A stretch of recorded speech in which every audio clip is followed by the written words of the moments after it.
రావాల్సిందే కదయ్యా నువ్వు ఇస్తా ఉన్నావు, ఎక్స్ట్రా నువ్వేమి ఇస్తా ఉన్నావు అని చెప్పి నేను అడుగుతా ఉన్నా. ఈ ఎంప్లాయీస్కి రావాల్సిన గ్రూప్ ఇన్సూరెన్స్ అయితేనేమి, ప్రావిడెంట్ ఫండ్ అయితేనేమి, గ్రాట్యుటీ అయితేనేమి, రిస్క్ ఇన్సూరెన్స్ అయితేనేమి, వీటి నేపథ్యంలో 1.45 crores వాళ్ళకే రావాల. ఆ తర్వాత కంపెనీనే మరో 25 లక్షలు ఇస్తూ ఉంది. అది కూడా విశాఖపట్నం స్టీల్ ప్లాంట్ కంపెనీయే ఇస్తూ ఉంది.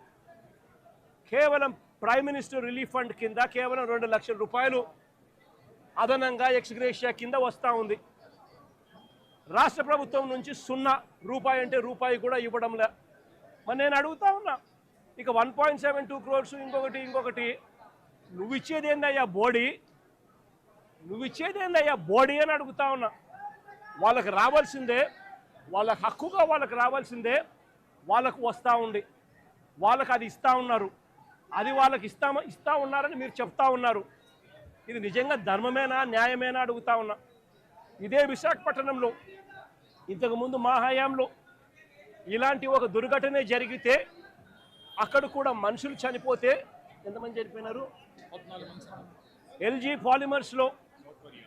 పాలిమర్స్లో అప్పట్లో కూడా ఒక దుర్ఘటన జరిగి 14 మంది అప్పట్లో చనిపోయిన ఘటన జరిగితే రాష్ట్ర ప్రభుత్వం ఎలా స్పందించింది? వెంటనే ముఖ్యమంత్రి ఇక్కడికి వచ్చి, అంటే జగన్ ఇక్కడికి వచ్చి ఏకంగా కోటి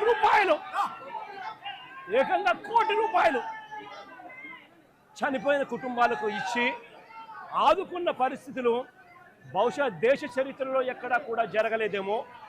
ఒక్క ఆంధ్ర రాష్ట్రంలో జగన్ ముఖ్యమంత్రిగా ఉన్నప్పుడు చోటు చేసుకున్న ఘటన.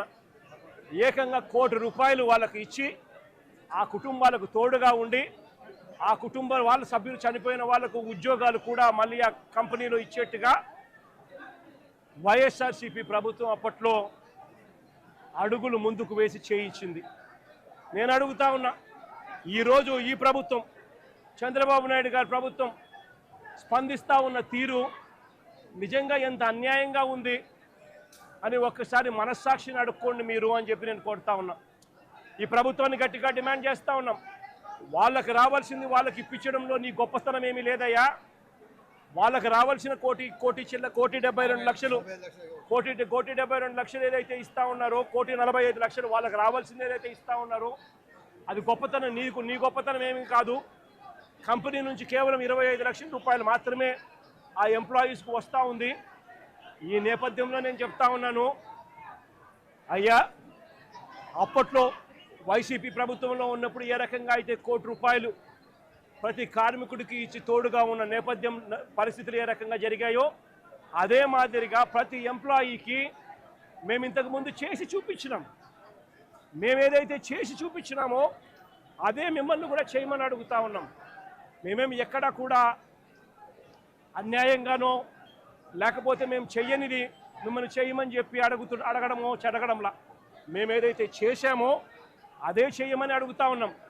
వెంటనే వాళ్లకు ఈ 1,45 లక్షలకు అదనంగా వాళ్ళకి ఏదైతే వస్తూ ఉన్నదో దాంట్లో నీ ప్రమేయం ఏదైతే లేదో వాళ్ళకు సంబంధించిన group insurance, provident fund, gratuity, risk insurance ఈ రూపేణ వాళ్ళకు వస్తూ ఉన్న 1,45 లక్షలు ఏదైతే వస్తూ ఉందో దానికి అదనంగా మరో 1 కోటి రూపాయలు ఖచ్చితంగా వాళ్ళకి ఇవ్వాలి.